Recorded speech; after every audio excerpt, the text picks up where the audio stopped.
L'accès, l'approvisionnement, la gestion. Un refrain dans la vaste chanson de l'eau.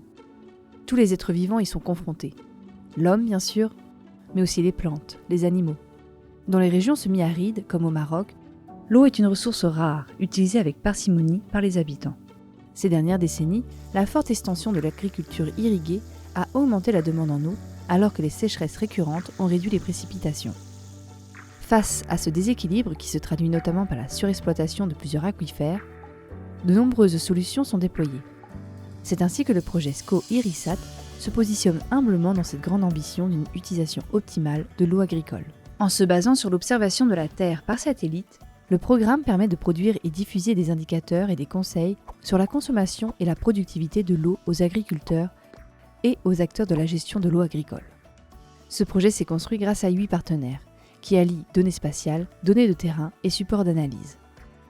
Les leaders du projet sont le Centre royal de télédétection spatiale au Maroc et le Centre d'études spatiales de la biosphère en France, et sont accompagnés de 2 partenaires scientifiques, INRA et l'Université des sciences à Kenitra, les agences de bassin de Tensift et de Sebou, et enfin les offices agricoles régionaux du Garb et du Haouz. La méthodologie adoptée repose sur l'utilisation conjointe de données satellites et de données météorologiques pour estimer l'évapotranspiration journalière des cultures qui correspond à leur consommation réelle en eau. L'approche combine 2 outils aux finalités complémentaires. SATIR vise à fournir des recommandations d'irrigation aux agriculteurs à l'échelle de la parcelle pour les aider dans leur prise de décision au jour le jour. IRISAT a pour objectif de renseigner les opérateurs techniques et les gestionnaires sur la consommation en eau des cultures, la production en biomasse et l'humidité du sol de l'échelle des périmètres irrigués jusqu'au territoire de gestion. Cette complémentarité des approches se décline également dans les outils et les observations mobilisées.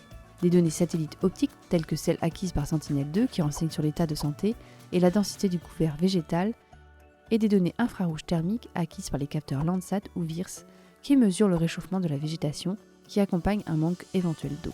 Cette diversité d'observations satellites est combinée à des outils de modélisation qui résolvent les bilans hydriques et énergétiques des surfaces agricoles qui sont validés par des mesures de terrain.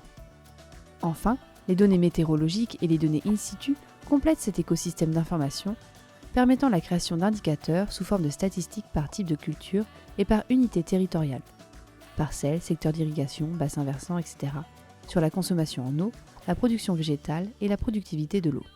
Ces indicateurs vitaux constituent pour les utilisateurs une information inestimable pour une gestion plus éclairée de cette ressource précieuse.